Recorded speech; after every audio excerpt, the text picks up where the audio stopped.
We've been here since noon. So if you would stand for the Pledge of Allegiance.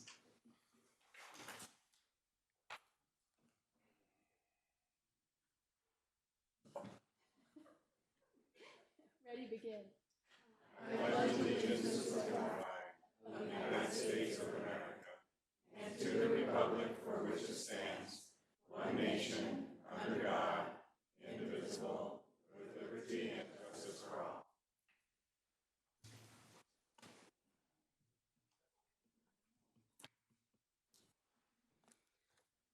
Okay, so the report out from closed session. So in closed session, the board was briefed on the issue of the CalPERS case listed in the board agenda as item 3.2. In a separate action, the board has approved a 3% raise for 2019-2020 for the lower segment of the leadership team, defined as deans and below. The vote was 7-0. The raise will be retroactive to July 1st, 2019. As part of the closed session action, the board reviewed the chancellor's employment history with YCCD. For his first year at YCCD, 2017-18, the chancellor's annual salary was set at $265,000 plus a separate travel allowance of $5,000. For 2018-19, the board extended his contract by a year and set his salary at $270,000, but with no additional travel allowance. It may appear that the chancellor had received a raise of $5,000, but on the advice of legal counsel, his travel allowance was rolled into his annual salary, giving the appearance of a raise. So the chancellor received no raise for 2018-19. In its review, the board notes that the chancellor's current salary is below the median salaries of multi-college districts in the state. It is the desire of the board to bring the chancellor's salary closer to the median. The board appreciates the work that he has done and desires that he continues in the chancellor's role to provide stability into the future. After careful deliberation, the board has unanimously approved a raise to the chancellor's salary as 3%, retroactive to July 1st of 2018, which brings his annual salary to $278,409, plus we added a $5,000 bonus. The board also approved a one-year extension of his contract to June 30th, 2022 on a vote of 7-0. That concludes our report from closed session.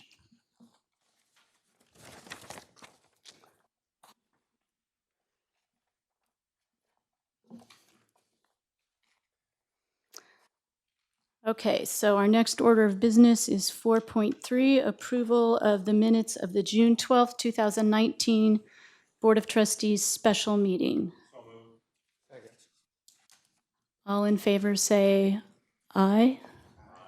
All opposed say nay. Any abstentions? Yes. Yes. Two Two abstentions. abstentions?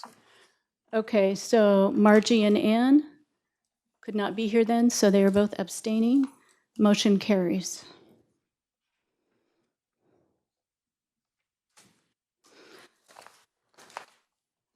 Okay, 4.4. Okay. All in favor say aye. All in favor, all opposed say nay. Any abstentions? Aye. Aye. All right, same two abstentions. Motion carries. 4.5, and stop me if I skip anything. 4.5 are public comments. Are there any public comments? No? Okay. So we're up to 5.1, our board committee reports. So the first one is Board Finance Committee, to be Darren and Abe.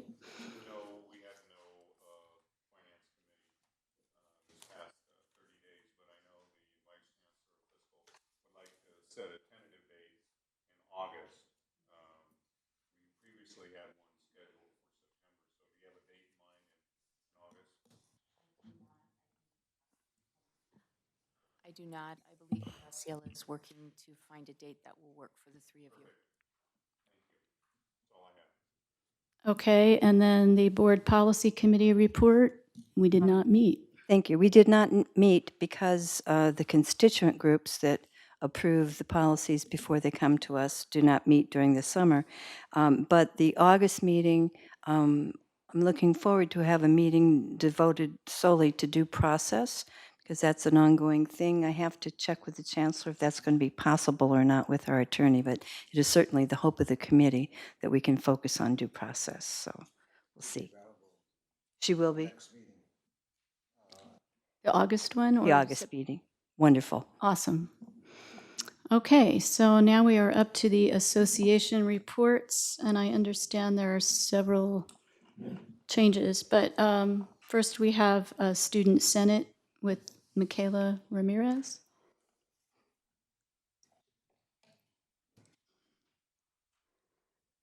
Welcome.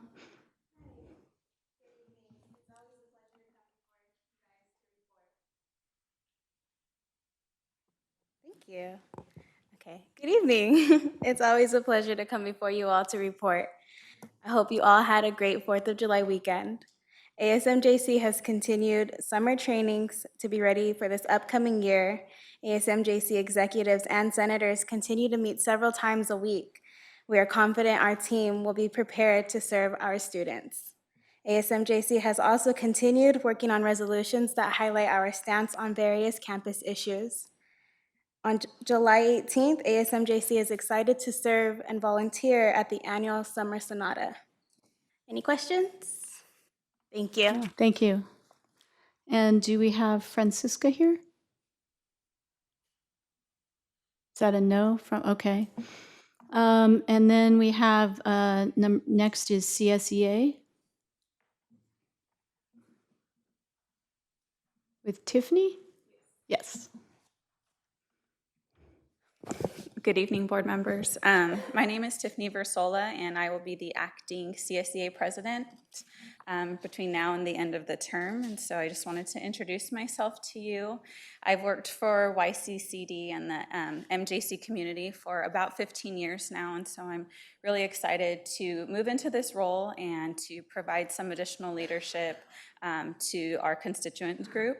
I look forward to working collaboratively with the board, the executive administrators, the college presidents, and central services. It's a really exciting time for CSEA right now. We have a lot of new emerging leaders that are volunteering to serve.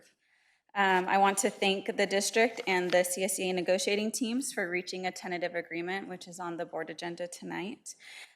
Thank you as well to the board, the chancellor, and the college presidents for your commitment and recognition for ongoing professional development. We have and training opportunities for classified staff. There's that MOU that we will also be ratifying. The CSEA ratification meeting for the tentative agreement and for the MOU will be next week, Wednesday.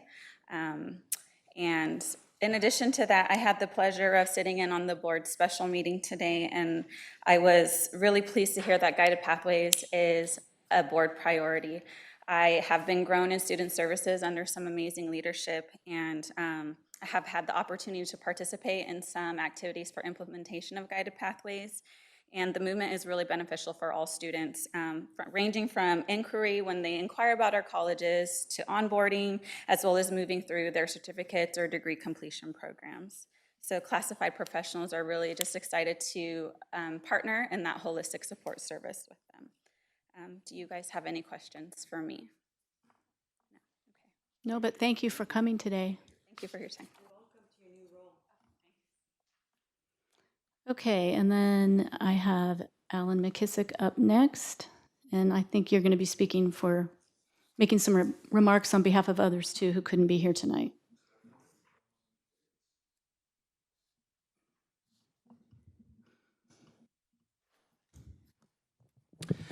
Good evening, and thank you for this opportunity. I want to thank the Chancellor and the board. I have this message from Shelley Acciona, President of the YFA, who could not be here tonight. In her words, I have no formal YFA report tonight. I am not able to join the board meeting tonight as I am caring for my parents who live in Honolulu. I'm returning to California late this evening. I should mention that she's very, very busy with her parents, but she called me this morning and caught me on a break between my classes. And it was sunrise there. She was in a Starbucks watching the sunrise, so she got a bit of a respite from what she's doing there. The YFA continues to work with the college and district administrations on many changes needed to implement the new tentative agreement language. The YFA wants to express continued appreciation for payroll and the HR team as they work towards finalizing payroll adjustments and retro pay. As someone receiving paychecks, I want to add my thanks. We appreciate the collaborative approach that the chancellor and the college presidents are setting as we move forward together. She said to welcome Chad Redwing and Pam Garrett-Schmidt as new Senate presidents, and welcome Tiffany Versola as acting CSEA president, and congratulations to outgoing President Sherry Suarez on her promotion. I now have a message from MJC Academic President Chad Redwing. This one's a little exciting. On July 1st, Curtis Martin completed his latest term as Academic Senate President. We thank Curtis for his tireless dedication to academic and professional matters and his zeal for participatory governance. Chad Redwing, the incoming president, is unable to attend to give a report as he was diagnosed yesterday with a root nerve compression in his lower back and awaits spine surgery. I've talked to him and he sounds pretty good under the circumstances. This summer, Academic Senate members have focused on teaching summer school, attending professional conferences and activities, participating in scholastic reading groups with colleagues, revising curriculum, taking online cohort training classes, serving on hiring committees, and preparing for the academic year. At the August board meeting, our new Academic Senate president will give a full report of summer activities. I'd just like to add a couple of remarks about these two presidents of the faculty associations. You know, as we move into an era of increased cooperation, coordination, trust, I think you cannot possibly do better than these two leaders. They have a great knowledge of the institution, and their style is something that will just contribute a great deal to what I think the board is trying to accomplish. I'll add a couple more remarks here from myself. Again, I wish to thank the Board Policy Committee for its continued focus and resolve on the issues surrounding due process policy. I've told many colleagues that our chancellor, the policy committee, and the board mean to get it done despite setbacks and frustrations. I think I heard the determination from one of our board members earlier about this, and thank you again. That concludes my remarks. Okay, so am I up to LTAC now?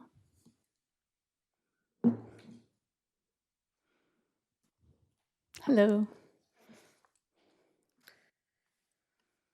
Well, good evening. I'm going to start by thanking the board for the news reported out earlier this evening. Those members of the leadership team who will be affected with the salary increase very much appreciate it, so thank you. And then my report is, despite sundry vacations and staycations amongst the leadership team members, hard work continues throughout the summer. This is the time when a lot of work that was placed on back burners throughout the academic year can take place, when quality time for creative thought in leading institutional change begins, and when many of the team participate in professional development. And so on that note, I did ask the team who and what are they participating in terms of professional development. So I have a quick list. There is a group of 7 attending next week enrollment management training. And this training at Claremont University will be based on the new funding formula. So professional development there. Hobson Starfish Summer Institute. There's a team from both colleges going to that. Online teaching conference. Mike Sundquist attended that, leading from the middle, and Umoja training by Dejun Shelton. Pedro Mendes attended the Central Valley Motherlode Region Annual Area Retreat, and Vicky Mulvaney Trask, the CTE instructor training, and also San Joaquin Delta teacher training. Jennifer Zealot helped lead the ACA Great Deans training, and our 2 vice president of instruction. Brian is now the treasurer on the executive board for the CCCIO, and Jennifer will be Region 5 representative. We have a 100th Annual California Agricultural Teachers Conference attended by Krista Van Nest, our TM Higher Ed CIO Congress by Josh Hash behind me, Professional Learning Institute, Quality for All, Kelly Thomas, and that's just a sample. So all of it helps us do our jobs better, and there's so much change going on, and so that's a big part of the needed professional development. I had one last thing. There are a few that are doing coursework to complete degrees. So Josh Hash is getting his master's, Marianne Ambler her bachelor's, and Dorothy Pimentel has completed 2 management certificates. So that happens during the summer. In terms of the advisory council, we completed a survey on workload for our membership and a very brief salary comparison based on the ACA 2018 salary comparison, and I met with Henry to discuss those 2 things. And we continue work on revising portions of the leadership team handbook. And we have 2 meetings, open meetings, one in Columbia and one at MJC for Central Services also, in order to review the edits prior to leadership team approval. So that ends my report.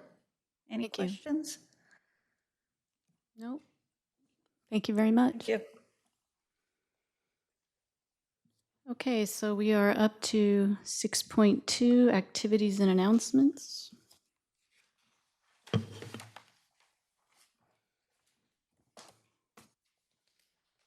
And MJC is listed first.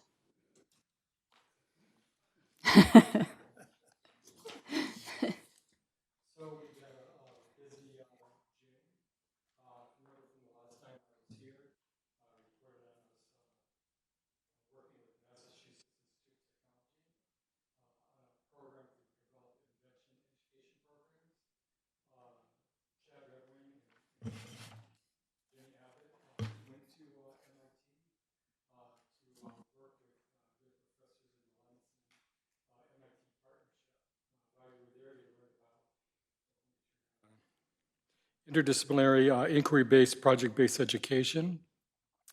MJC will be the first community college invited to develop a program with Lemonson MIT, and it's a partnership which supports invention education. We are exploring the development of bundled courses that will help students identify a community problem, research possible solutions, and design, prototype, and build a solution to address the problem they have determined. Courses will be aligned and co-delivered. Program focus courses will be at the core with relevant general education courses supporting the exploration. We are hoping to continue these conversations with MIT, and we'll visit them again in the fall. Quick update, our 23rd annual Summer Sonata is coming up. We're in the process of planning it, and the Sonata will be on July 18th, and I hope you all will come. The event will celebrate MJC, its students, staff, donors, and alumni as the beacon of hope for our community. The MJC Foundation Board of Directors is proud to have Dr. Stan Hodges and Mr. Steve Collins as the honorary co-chairs of this year's gala. The reception, dinner, silent, and live auctions will take place at Greens on the 10th in downtown Modesto. The event is meant to raise vital resources for the college scholarships, emergency grants for students, and program innovation grants. As an update on instruction, MJC Ag Department is heavily involved in set up the livestock areas for the Stanislaus County Fair. There's a significant outreach time for that department, and we appreciate Ag for their excellent work for their outreach team, which performs and serves a lot of onboarding of students at MJC. Our new faculty orientation for full and part-time faculty are being planned for Monday and Tuesday of Institute Week. This onboarding includes training in Canvas, policy and procedures, and equity practices. And we're now working on including identifying mental health issues for our incoming faculty. not of them, but for students. Faculty continue training for implementation of AB 705, practices in pedagogy. This fall ushers in a new era for MJC students as we seek to remove more and more barriers.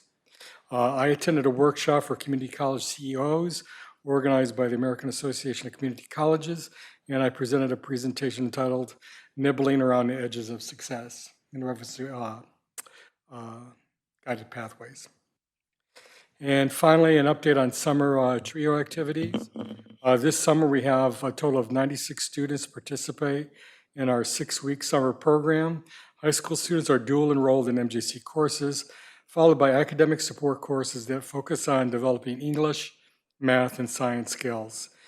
For the final weeks for the TRIO activities, they will go on a college tour in Southern California. They will be dormed at Cal State San Marcos and visit San Diego State, UC San Diego, Long Beach State, CSU Dominguez Hills, and Cal State San Marcos. Overall, a total of 110 students will be participating. The idea of the program and the visits is designed to expose these students to possible transfer universities. And finally, TRIO coordinated a 2-week middle school summer camp, and they had a total of 40 students from Mark Twain High School and Henshaw Middle School. And these students were also selected to participate because they demonstrated an academic need in areas of English and math. And finally, I'm not sure if all of you know, but Curtis Martin's father had passed away, and so my deepest sympathy to Curtis and his family. Thank you. I didn't know that. Okay, any questions? Nope. Dr. B is up. Good evening. Last month was somewhat quiet on campus as we focused on figuring out the budget and plan for fall. Still figuring out the budget. Fall enrollment started on a strong note as we registered several high school students through the all-in days. But as month progressed, we are witnessing a weaker demand for the seats. We are aware that the high school graduating rate in our area has declined and continues to decline. It's kind of a challenge for us to even maintain the same level of enrollment when our potential areas of recruitment, they are going down continuously. As of now, it still seems that we would probably be meeting the fall targets, maybe slightly ahead, but it's a continuous process of innovation to figure out where our new students are coming from. Because high school, typically, they're always continuously declining in our areas. On the positive side, we have been trying to reduce the number of sections in order to improve the efficiency, because that was one of the efforts, and Brian has been leading that effort for quite some time, that any marginal class that's happening, how do we merge those sections so that we have fewer number of sections generating same number of FTEs, and reasonably successful in doing so. We're actively pursuing the Promise applicants, that we offer Promise scholarship to our students and other participants such as the Sierra Conservation Center to improve the enrollments. If we see some good turnaround there, then probably we'd be able to maintain that robustness with which we started our enrollment for the season. Recently, an interesting development was Calaveras County's grand jury report. It came out in the newspapers. They interviewed several people, including me. Of course, I'm under oath not to disclose what they discussed with me in these meetings. But during the report, they mentioned very clearly that Calaveras County is not seeing the kind of growth that they anticipate to see from the bond measure that was passed with Delta College. And there was a clear recommendation that Calaveras County should consider seceding, coming away out of Delta's service area and realigning themselves with Yosemite Community College District. Now, these things take a long time. I think they have to pass this on a ballot measure, and there is a certain number of the threshold via which it needs to pass. But there is a very strong sentiment that they would expect some academic services that need to be offered to them. And they're not getting those, although they calculate that about $10 million of their bond dollars is going to Delta College or Delta District. No benefit is accruing to them. So hopefully if we can expand our online offerings as well as our video transmit offerings out there in 49 Corridor, we can capture some part of that market. Finally, PG&E has announced a pretty disturbing news to the local localities around us. They basically said in fall, if temperature goes above 100 degrees, which is not very infrequent, and wind picks up, and relative humidity is below 70%, all three conditions can be met very easily in fall. They would shut down the grid. Now, that's a pretty serious decision because if they shut down the grid, that affects us, that affects the hospitals, that affects everybody. So I'm still in a conversation with the city as well as our counterparts in hospital to see that how we can mitigate that. At the same time, there was a couple of weeks back, there was an interesting meeting with the Tuolumne County, and they have been awarded a grant of $20 million, the county, to produce some microgrids and biomass-based electricity. So there is a company which is talking to us saying that they might be interested in setting up a biomass plant. Essentially what they do is they burn wood pellets in a vacuum, generating methane gas and carbon monoxide, and thereby producing power. And if that microgrid comes up, that can be our own power generation capacity. But as I understand that eats up tons of fuel, so it's not very easy to sustain that in a short run or in a long run also. We're in a conversation with that, where it goes. If we can develop that, then that definitely would be an interesting area of having different power sources. So in case the grid is shut down, we can still sustain power in our campus, not only for the fire season, but even for snow or any other condition when the grid goes off. If you post on that. That's from me. Thank you very much. Okay, so we are up to our chancellor. Thank you. A very short report. I wanted to mention that we had a celebration not too long ago for the Central Services Spirit Awards. They were presented to 3 Central Services employees at the YCCD All Campus Summer Employee Event that was held in the Ag Pavilion. The recipients were Cynthia Furr, System and Program Administrator in Fiscal Services, Ashorina Yadega, Payroll Services Specialist, and Phyllis Miller, Accounts Payable Manager. So congratulations to all 3 for being recognized by the peers at Central Services. This event was well attended by a very large contingent from Columbia College. So we thank the Columbia folks for coming down to celebrate the end of the year with the rest of the district. Second is just a quick update in Central Services. We all know that we no longer have a Vice Chancellor of Human Resources. Our goal is to take a look at how we could restructure our executive leadership team. And we also take note at this time that we have a position, or a gap rather, that has not been filled for many, many years. And that's the area of someone, a department, to direct planning, institutional effectiveness, accreditation, and potentially coordinate grants for CTE, workforce development.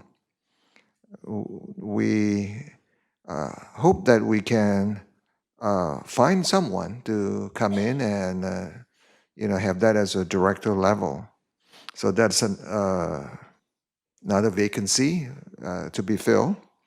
And then, of course, we had the recent retirement of the District Director of Security Services, and we hope to fill that position in the near future. So I will have more information to you in the months ahead regarding these vacancies. Thank you. Thank you very much. So we are up to 6.5, which is presented for information purposes, which is the grant activity. And then we're up to the consent agenda. If there's no additions or corrections to the consent agenda, before I move to accept it, I'd like to recognize Peggy Fiske, 23 years of service as Director of Student Financial Services, and Phyllis Miller, 18 years as Account Payable Manager. So with that, I'll introduce the motion to accept the consent agenda. I'll second it. Okay. All right, so I've got a first and a second to approve items 7.2 through 7.4. All in favor say aye. Aye. Any opposed? Say nay. All right, motion carries. So I believe we are up to 8.1. Correct me if I'm wrong.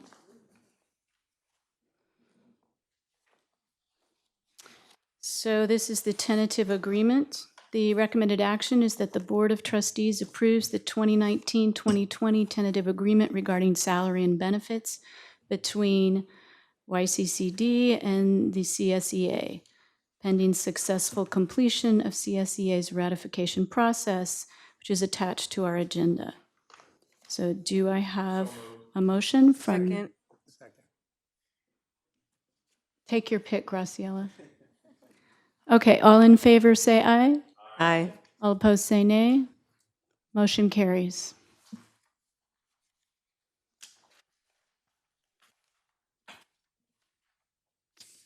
All right, so we are up to 8.2, which is a potential bond, and I believe Dr. Yeager is going to present some information to us.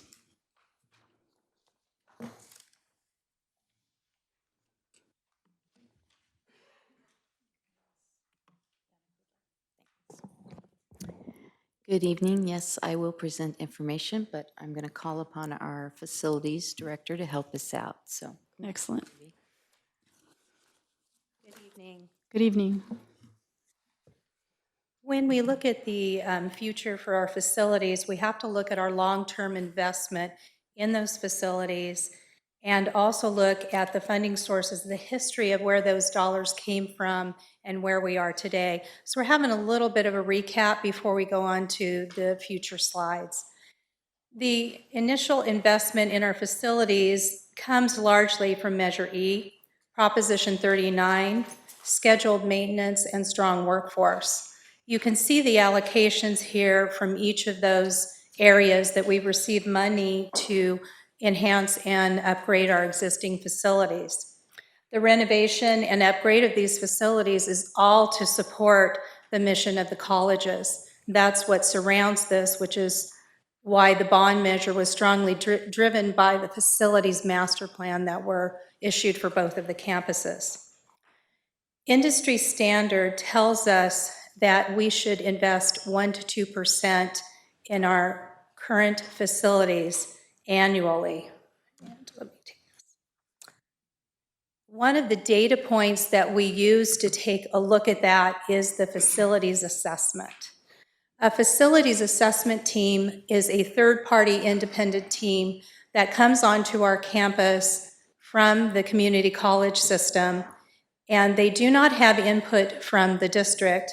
They go through our facilities over about a 2 to 3 week period and review every deficiency in the building to take a look and provide us accurate information on what they see from their vantage point of what we need to repair.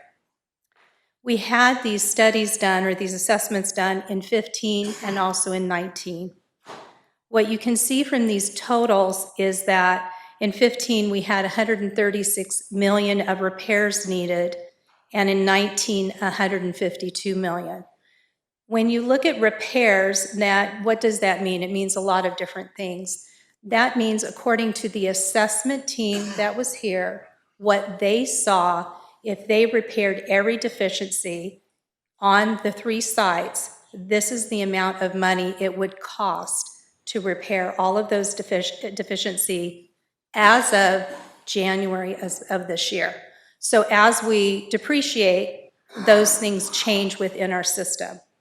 Then the replacement value, so you see a replacement value of $706 million currently. That's if we lost the facility entirely and had to bring it back new. That's what that is. And that replacement value is what they use to determine the 1% to 2% annually that should be invested into our facilities.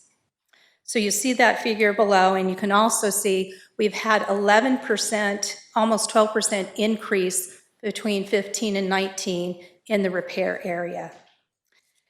Our facilities are aging. We have 29% of them that are over 50%, and also 50% and 52% that are over 40 years old.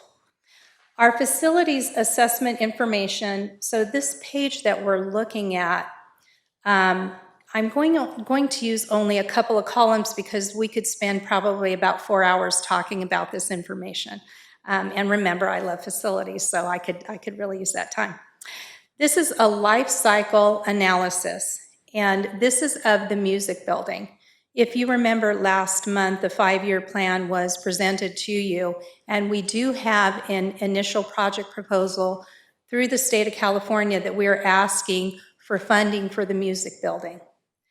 In this particular slide, what you see is all of the items from the facilities assessment that they show us their lifespan, their life cycle. If you look at the roofing, I think it's B2030, can't really see it on this, but the roofing tells us it's going to cost us about $30 per square feet to replace that roof. And then it tells us in the music building that it's about 95%, if you look at the percent used column, past its useful lifespan. So this is data and information that we use to look at it and say, we need to submit this to the state of California for possible funding in the future. Now, scheduled maintenance with the state of California, some years we get $3 million. This year I'm getting $95,000. So, I can't do a lot to repair $14 million per year with $95,000 from the state. So it becomes difficult to keep these buildings well maintained for the students. The facilities improvement and upgrades that we look at that come from that facilities assessments are listed here. Some of the large ones that we concentrate on and our priorities for us are our roofs, our HVAC systems, because our larger systems, they will take 14 to 16 weeks to get here. So that means there's no air conditioning for the students for that length of time. So we try to stay ahead of all of that. Access control, of course, is a big issue for our campuses, as well as safety. We have aging fire systems throughout our campuses, as well as IT concerns. Okay, the West Campus Library, I provided some copies or some pictures for you to understand what I see from my vantage point when I do my own inspections on the buildings here. This is showing us the floor covering inside of the library building here on West Campus. And as you can see, it's very stained and very old carpeting. The carpeting cost just to put the carpet back in this facility is somewhere between $44,000 and $50,000. Not an easy amount of money for anyone or any division to come up with, or even my own department, because that means I can't afford toilet paper, so it gets kind of priority driven. But library is a good place for us to put our money because we are low in that area for cap load ratio. So that comes into this as well. We have to take a look at those cap load ratios. Painting for classrooms. There are many classrooms on all 3 sites that are in need of paint and modernization. What we're looking at here in this particular building is antiquated whiteboard systems. Technology is old. These areas need to be remodeled and brought up to date and possibly looked at for the future for flexible seating or to entertain an environment like this Where we see a smart classroom, this is Glacier Hall, where we see updated facilities for our students. These are several buildings. They're at the back part of the campus, and the facilities assessment is recommending we tear them down, and you can see for obvious reasons. These are wood frame construction buildings, very unsafe with regards to fire, and these spaces could be looked at to begin to make a smaller space, not as much square footage, which would right the side of the cap load ratio, and also provide us more adequate space that's designed properly, because these are pre-World War II buildings. Our roof and ceiling repairs, as you can see from the photo on the left, that white roof is now gray. It's reached the end of its life expectancy, so the seams start to bubble and rip apart. And when you're looking at this particular roof, this will cost probably about $400,000 to $500,000 to repair. We also start to lose energy efficiency within the building with the gray, because the surfaces should be white, flexible, and able to absorb the sun and also the elements. Off to the right is that music building ceiling. You can see it's bubbled and in need of repair. Up on the top of those are all asbestos tiles, so they're not something that's easily worked on. We have to have an outside agency perform those tasks. Our parking lot, we have received through the bond measure, and we're so grateful to the community for that bond measure passage. We're seeing that the parking lots that we put in 10, 12 years ago now are starting to fail. The cracks in the concrete begin the pavement, begin the process of a breakdown of the material. And probably in about 2 years, we will need to really consider replacing this. Preliminary cost estimates are about $400,000 to replace that.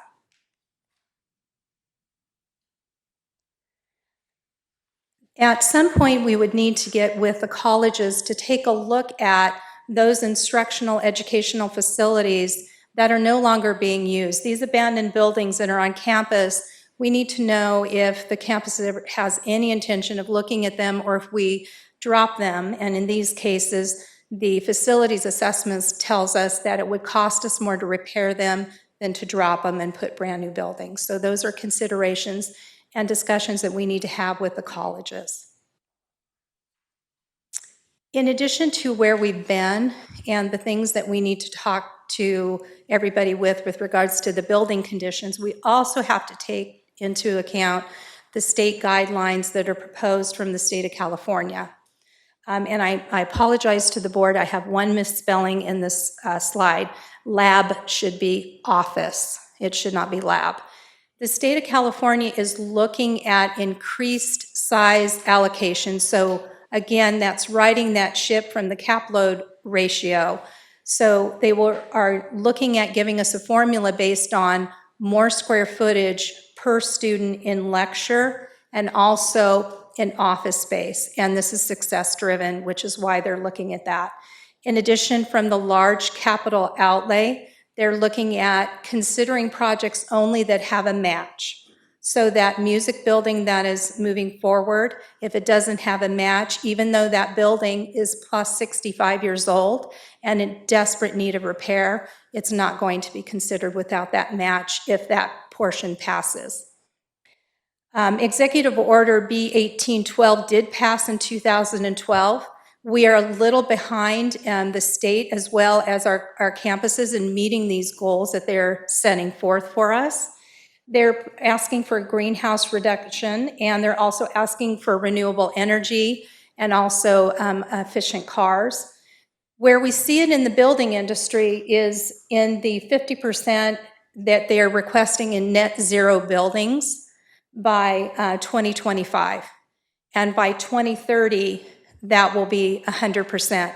That is going to be building requirements to get through DSA. And then for renovations, they're looking for Silver LEED certification, 50% in 2025 and 100% in 2030. So those are considerations that we need to make for the future when we're looking at the overall maintenance of our facilities. And on this particular proposal, what I would tell you is, I believe it was passed by the Board of Governors in June, and they would like all districts to pass a similar resolution. This was presented after the fact at the Facilities Task Force meeting, and so the CBOs in the room said, "Where's the funding?" And there is no funding attached to it. It was made clear to us that the community colleges are behind the state in implementing these sorts of measures. The state's been working on it probably for a good decade now, but the state also paid to implement these things.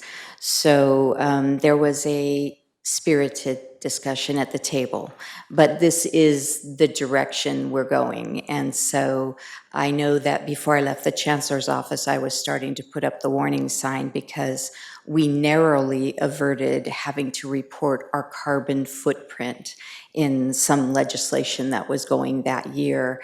And I kind of headed that off. I was able to make a good argument, but I knew that's the direction the state is going. So I'm going to skip this slide and I'm going to go to the very next slide, if you could indulge me, and then we'll go back to this one. So these are timelines, and the very beginning of the timelines are very flexible. And I'll explain a little bit more about that. Wait a minute, I didn't mean to be on that slide, I beg your pardon. This is the slide I want to be on. So whenever you decide to go for a bond, the first thing that a financial advisor will do is run what level you could get from a bond at various tax rates. And that is what's shown here. So you'll see 4 different scenarios in tax rates ranging from $10, $15, $20, $25 per 100,000 of assessed value. It shows you the face value of the bonds and then how much the district will have left after paying for the underwriter and, the fees associated with the bond. The maturity dates, these would be 30-year bonds. This assumes that they were issued in 2021, which they would not be because depending on the level of the bonds, you're probably not going to do just one issuance. You'll probably break that up over a 10-year period. And then it has the debt service amount. So for this particular scenario, what we did was we looked at the $20 per assessed value. Most districts do go for the 25 per assessed value, but we are being sensitive to the board mentioning that they just don't want to go for the maximum, but we're also looking at balancing the needs of the district versus the tax rate. So we're not locked into anything. This is the example we used, and we can have conversations about that. So now we're going to go back to that slide that I skipped. So this assumes did I skip it? It's actually, I didn't do that. It just kind of kept going. So this assumes the $20 per 100,000 assessed value, which would, is that right? Yes. Actually, we did this wrong, and I do apologize. I'm so sorry, and this is my fault. So forget the numbers. I'm going to ask you to forget the numbers, but the structure is good. Okay, is that fair? So the bond structure is shown here. So we need to know the names of 3 to 5 projects. And so you see here, we have the music building, which has already been identified. The agriculture instructional facility was in the facilities master plan. It was not funded by the prior bond. And so the idea was to bring it from the other campus to West Campus, excuse me. I don't know my directions, so now you all know the truth. And then the fire forestry building was in the facilities master plan up at Columbia. Then if you go to the bottom, you'll see that we have small capital projects there, and that would be scheduled maintenance. So small capital projects is what we have to call it in the bond language, because you can't fund scheduled maintenance, but you can fund small capital project. And this would assume that out of any bond sale, we would allocate a certain number of years, and somewhere between, I think I would assume 10 million a year. So that's between the 7 and the 14.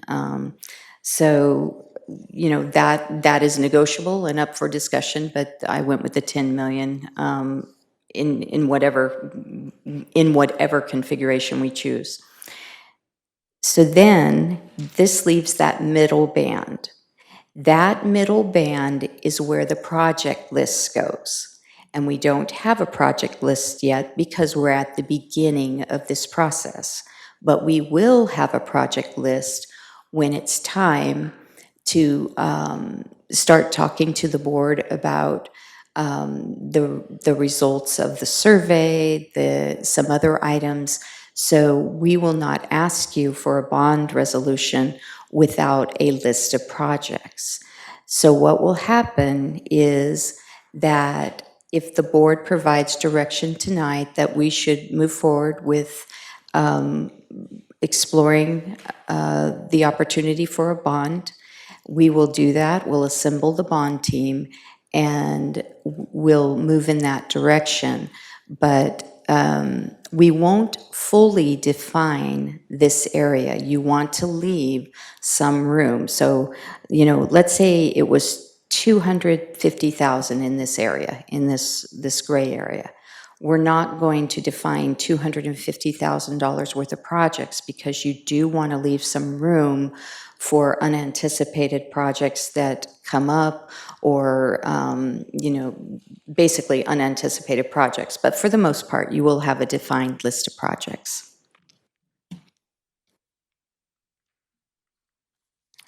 So this next slide is a potential November timeline.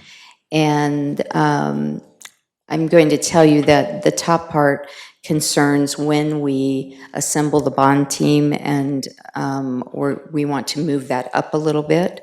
But the major points are that if we move forward with the bond, exploring a bond, we should be talking to the board about the results of the survey by April, about April of 2020. We should have a resolution from the board. And this doesn't preclude us talking to you earlier and kind of keeping you updated, but you would need to pass a resolution for the bond in May.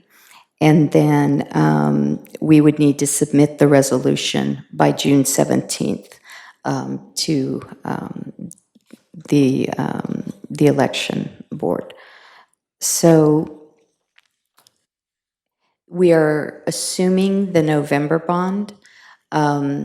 We would have liked to have gone for March because the state's going for March, but the time frame going for a bond is not about the district office. Going for a bond is not first and foremost about the facilities. It's about the educational program. So the educational program drives the facilities. And in order for that to happen, the conversations have to take place at the college level. And then we will assist where we can, and the colleges will need to begin their processes of looking at the educational master plans and the facilities master plans so that we end up with a list of projects. But it is not something that we dictate. It's something that is based on the educational needs of the students. So that's something that we will be working with, but please be assured that it's not something we're going to try to create in a vacuum. So lastly, what we would like this evening is direction to explore the bond and assemble the bond team. The first step in any bond is to conduct a survey.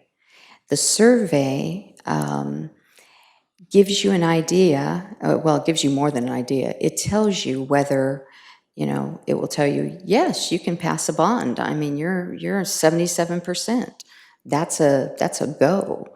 It may tell you, you can pass a bond, but you need to work at it. That's a go.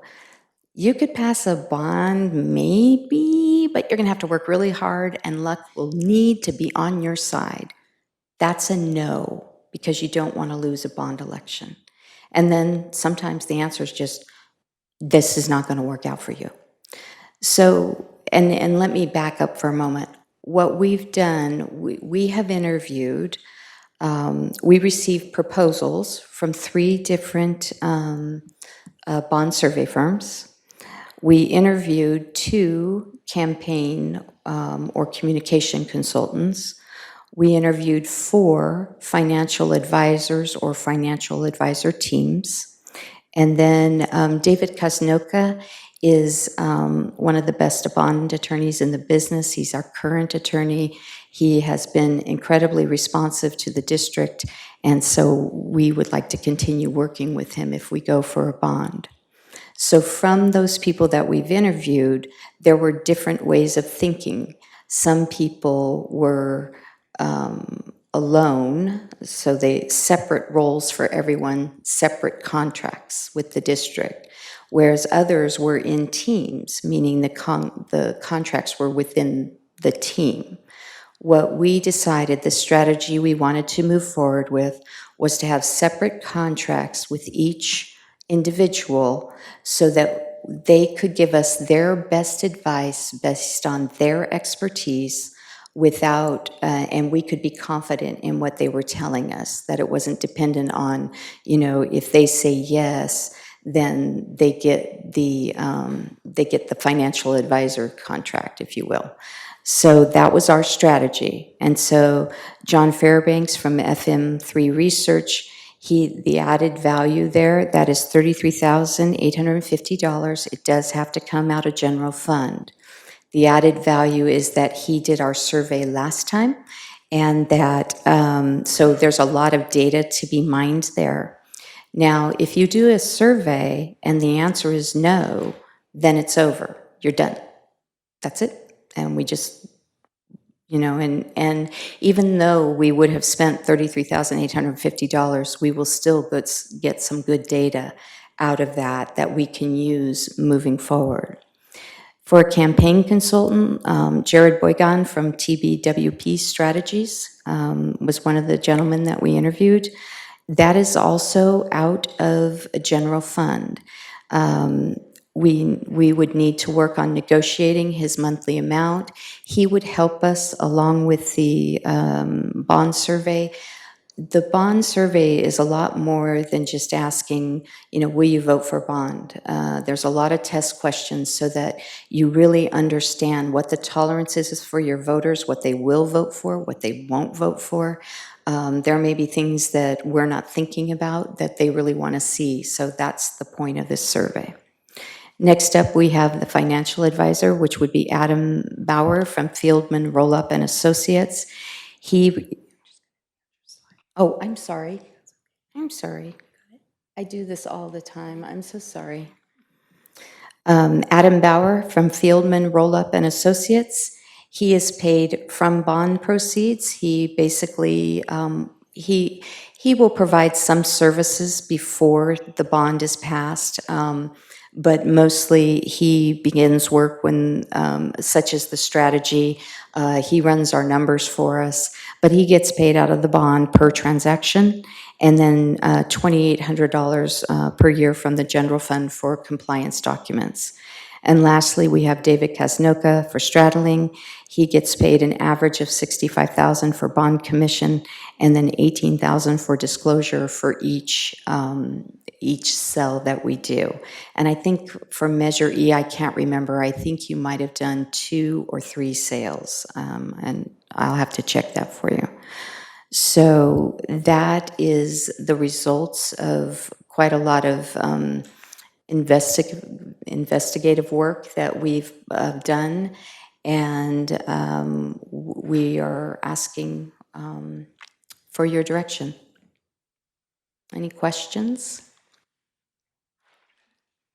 Well, I have several questions. Okay.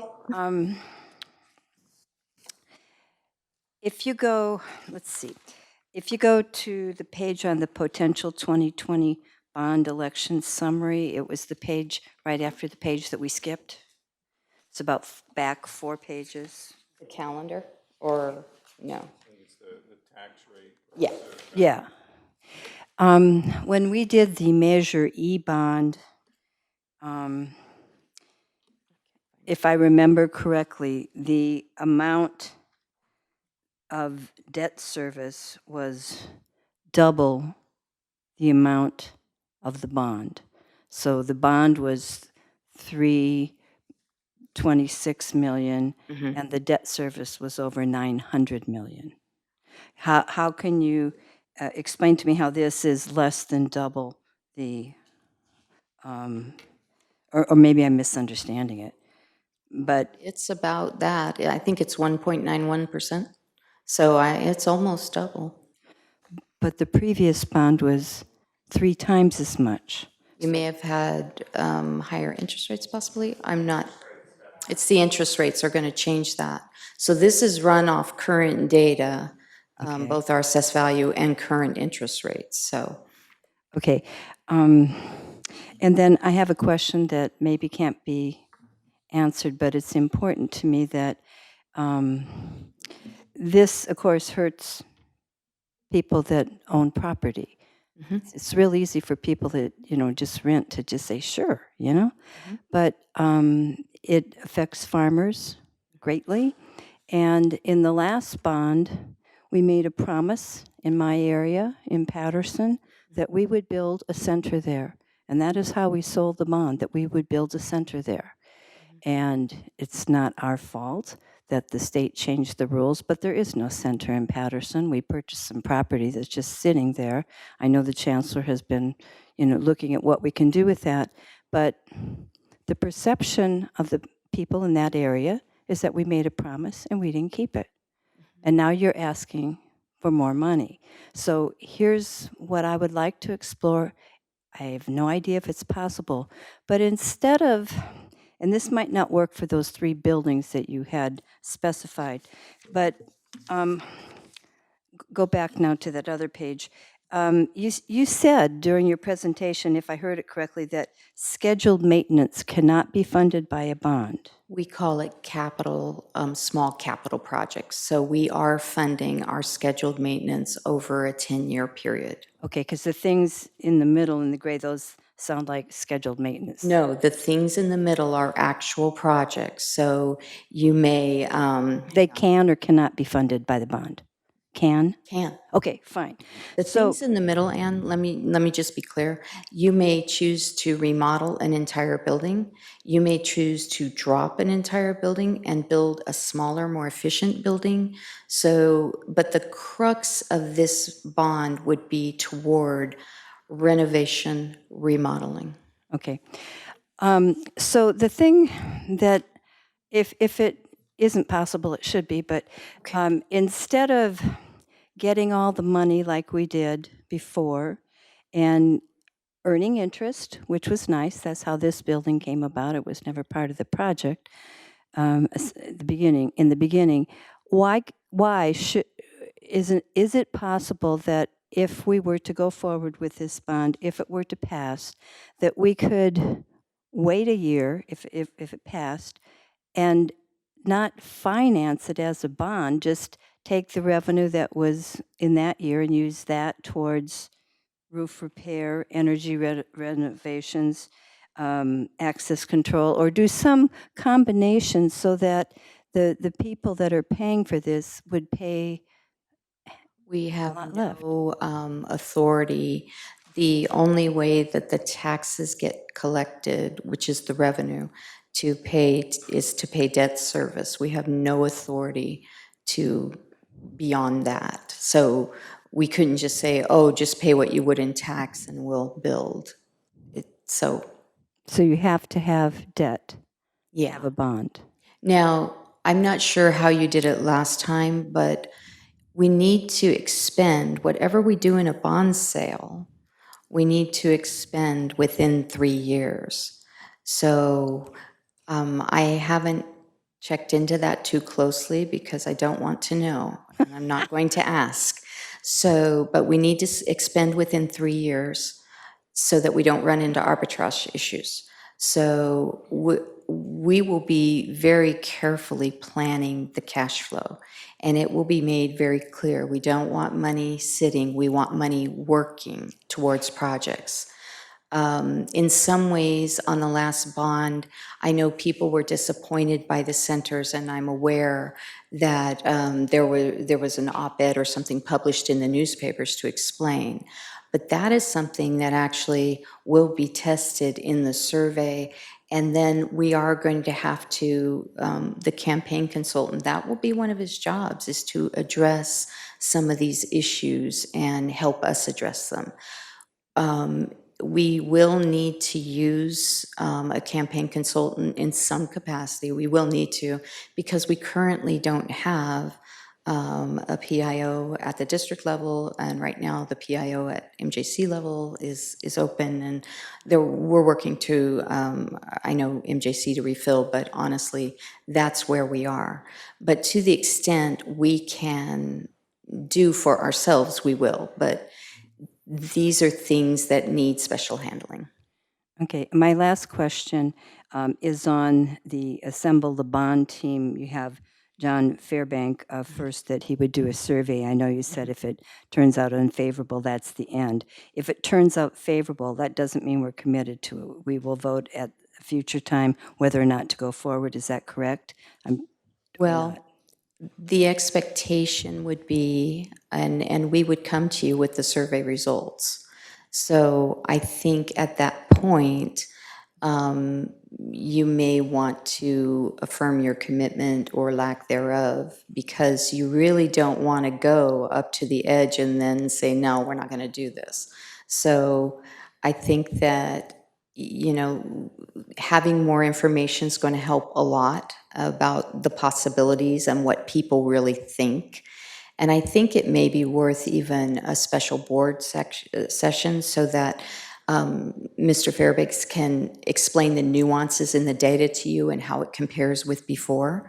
And then, but certainly you have to vote to put for a resolution for this bond.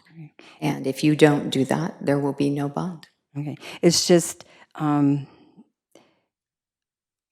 you have time, Anne. well, yeah, because I mean, this is kind of hitting us like, boom, like decide, and No. I don't do well on spur of the moment, so. Well, so what you would be agreeing to this evening is essentially that we assemble the bond team, we enter into a contract with FM3, we start working with Mr. Boygan to enter into a contract with him, and then we move forward, and then we come back to you when we have survey results.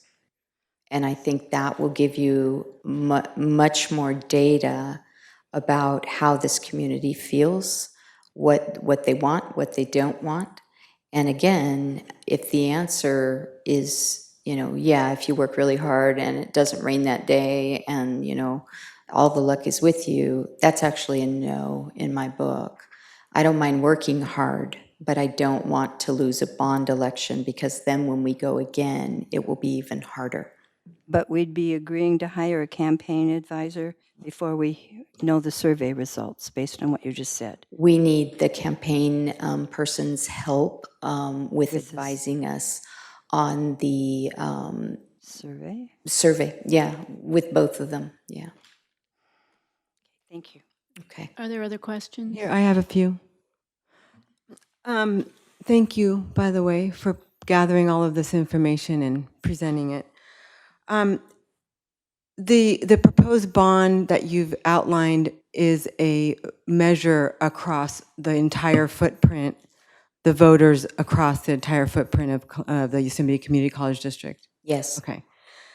It would be helpful just to have that clear in the literature, as voters in different counties may think it's just Modesto Junior College.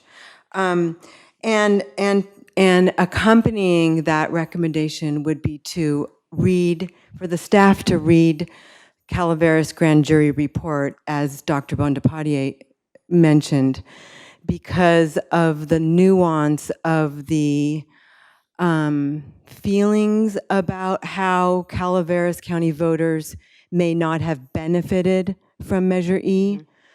And it's a significant finding in the grand jury report that points to service area and what may not have been received by Calaveras County. So it's just, it's advised to read, it's online. You can read the Calaveras County grand jury report just out. And I too was interviewed but cannot disclose Of course. the topics of our conversation. Number two is, having passed a bond as the superintendent of Sonora School District in 2010 at the height of the economic crisis, a miracle, right, to get the voters to pay when we didn't have any money. One of the significant reasons why we were able to do that is that every single project we talked about was about students. It wasn't about floors, it wasn't about roof, it wasn't about paint. It was about what students might benefit. And you mentioned that when you talked about this overarching principle of educational program needs. I think that slide needs a big heading that says educational program needs, because coming from Tuolumne County, the other sore spot for Tuolumne County voters, and you can read this in the newspaper over a period of 2 years, is the dissatisfaction over the Sonora High bond, over the misunderstanding of funds being raised for a pool, when the survey never included a pool. So the voters in both Calaveras and Tuolumne are, I would say, heightened concerned over more, I'll just say, school bonds. So that's number two. I got four. Number three is, I want to be careful not to include language that talks about unfunded mandates, like reducing the carbon footprint, because voters will say, well, that's not on our backs. And we see that, and I can hear the sigh in the CBO room. I can hear it when you say, who's going to fund that? I can hear it. But we have to be careful the way we word that beyond this point. This presentation is for the Board of Trustees as to why we are asking you for direction to go for a bond.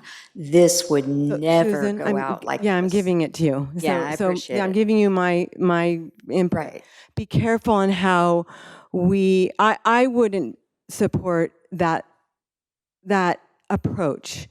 That it's not, I'm a voter, and I would say that's not on my back to support. But if you talk to me about what students need to achieve a high quality program, they need high quality facilities. Exactly. I'm going to listen to the next plug. Right. So my last thing is, I'm actually in favor of a survey and a bond team, because it's compelling what we need.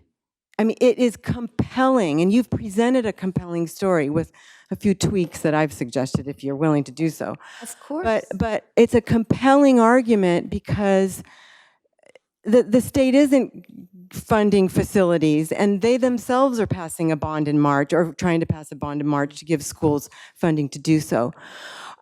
So unfortunately, we have to invest a little bit to take the pulse of a community to see if they feel the same way. So with all the thing I've said, I wanted to get to that last point. I do believe it's worth the investment, and I would approve moving forward with that first tiny step. Yes.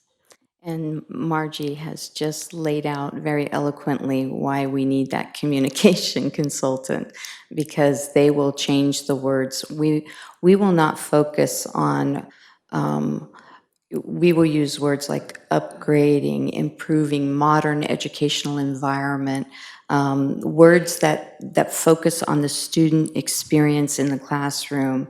And I'll be honest with you, I'm a CBO, I'm not a CIO. I mean, a public information officer. I have very little qualifications to be one. I'm too direct. So thank you, Margie. Your comments are very well taken. But I did want you to know this is for a different audience, so this would not get out the door. Well, it's a public meeting, so I That's just, true too. That's true too, but it was for this audience. So Other questions?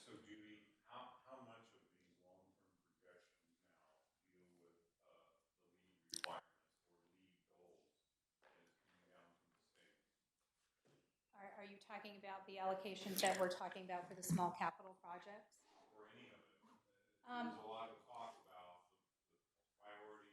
yes, Yeah.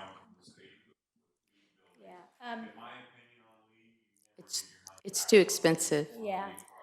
Yeah, most of the units, for example, for HVAC, they already come with those certifications in them, so they're already part of that package.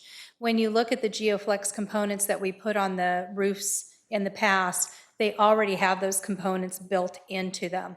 So most of this is just proving out the data. So does that help?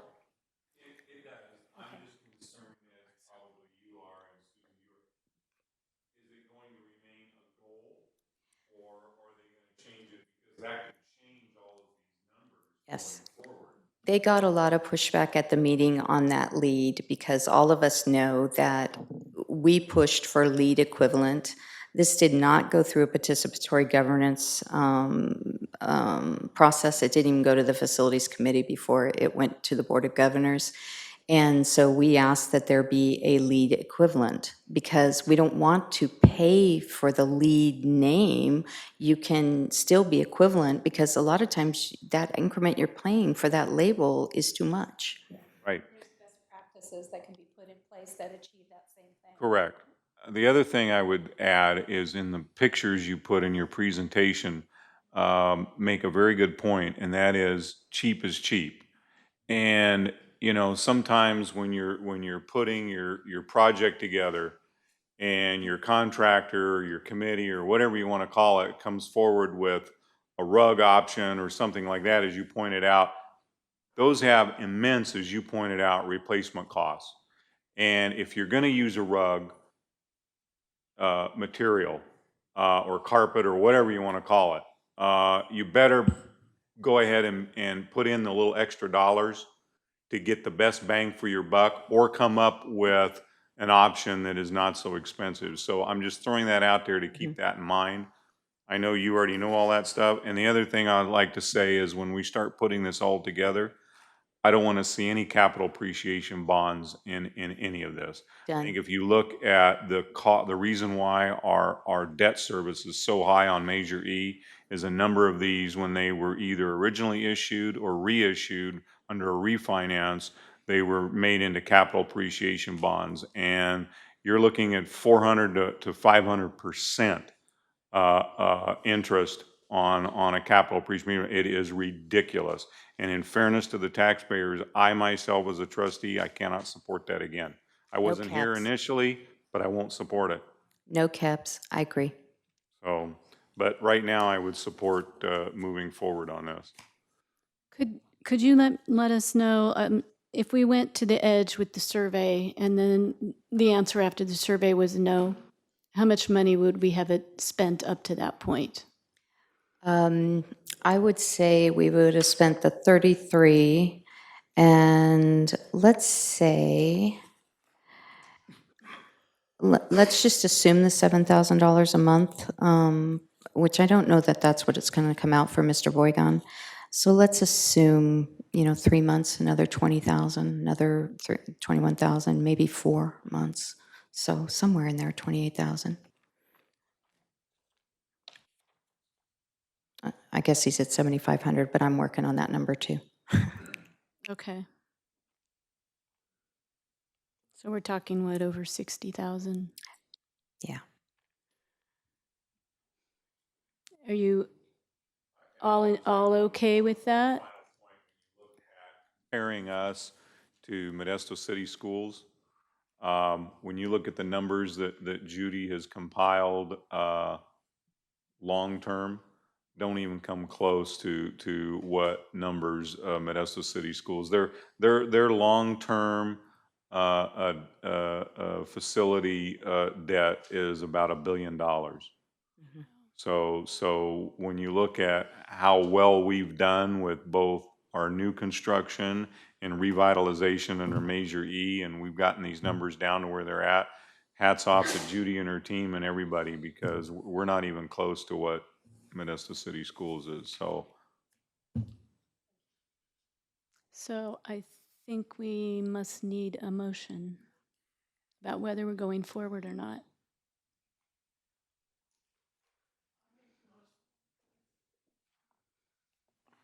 I make a motion that we go forward as planned with checking out the survey and the interest of the community. I second that. All in favor say aye. Aye. All opposed? Any abstentions? I'm going to abstain because I need more time to think about it. Maybe it's my jet lag, but this is such a serious thing, and to just get the information tonight, I just need more time, so I'm going to abstain I at think I'm this going to time. abstain too, actually. So 2 abstentions, and so it still passes, right? Yes. 2, 3. 4. Yeah, so we go It's, forward. Comes to a 4-2 Mm-hmm. with 1 not present. Correct. Abe is absent. Mhm. So, Thank you very much. Thank you. Okay.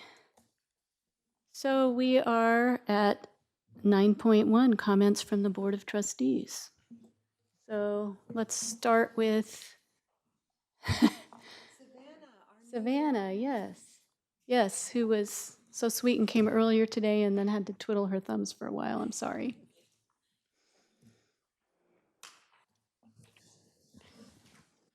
I know that some issues have been addressed by the students themselves. They came up and did a couple of reports on some projects that should be completed in the future, and I think we should keep that in mind as we're looking into redoing some buildings. Thank you. Nancy?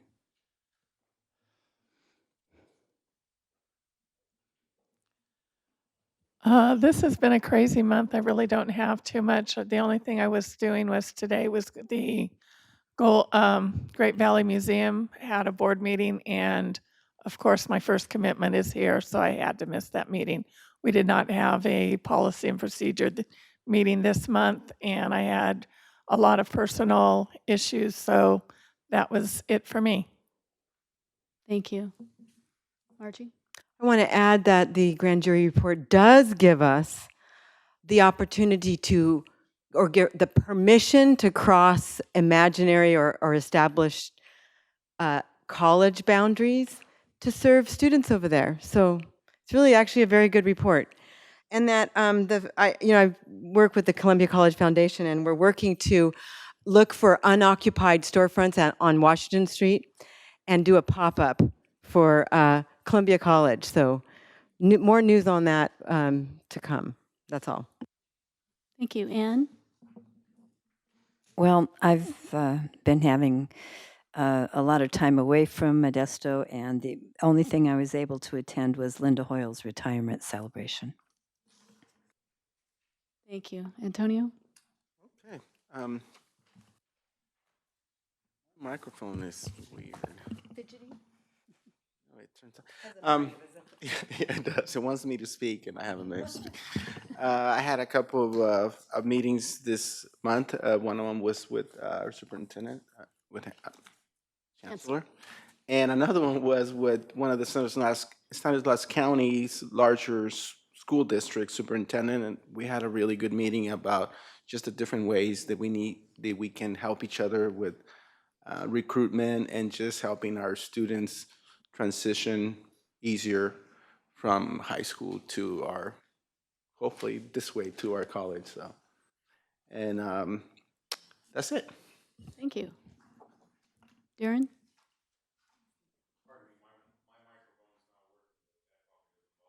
Also, They turned it on. oh, they turned it finally did. Oh, my God. So I attended the all-campus event on June 27th. Wow, what an event, huh? Got to see a whole bunch of people play volleyball much better than me. So they kept asking me to participate, and I said, you don't want to see me in a pair of shorts. So we ended that real quick. And then I went to the reception for President Hoopus. And just for clarification, Margie, you said that the grand jury report was critical of the measure E for Calaveras? Or between the lines. So it was San Joaquin Delta's bond issuance, right? Because they're in their district. Yeah. Okay, copy that. So it wasn't us, it was. No, yeah. Not formally critical of measure E. 10-4. They're wanting a little bit more. Ah, got it. Yeah. That's, other than that, I hope everybody had a great July 4th and welcome all new leadership throughout the district, and look forward to a start of a great year. So thank you. Okay. Now it won't turn off. It's got a mind of its own. So I did have a great 4th of July. We read the Declaration of Independence. And then we watched fireworks and ate a lot. Yeah, so I attended the board debrief, the board agenda preview. I went to Linda Hoyle's retirement reception. I went to the welcome reception for Dr. Hoopus. I also had a wonderful dinner with him. It was great. I went to the all-campus summer employee event, and I also did not play volleyball, which is why I don't have broken wrists. And it was wonderful. So thank you all for being here. And this meeting, let me get this. Graciela always gets to me. Okay, yes, what are you going to tell me? Trustee Rojas gave me his report. I don't know if you. Oh, I asked him if he wanted me to say anything, and he said no. So okay, great, go for it. I just figured I'd share. Thank you. On June 13th, he attended new students registration, as well as a VIP JPA. On the 18th of June, the agenda debrief. On the 26th of June, the president's reception, and the agenda review on July 8th. Thank you very much. Okay, so the next regular meeting of the Board of Trustees will be held on Wednesday, August 14th. Closed session will begin at 3:30 and open session at 5:30, right in this room. So this meeting is adjourned. Thank you.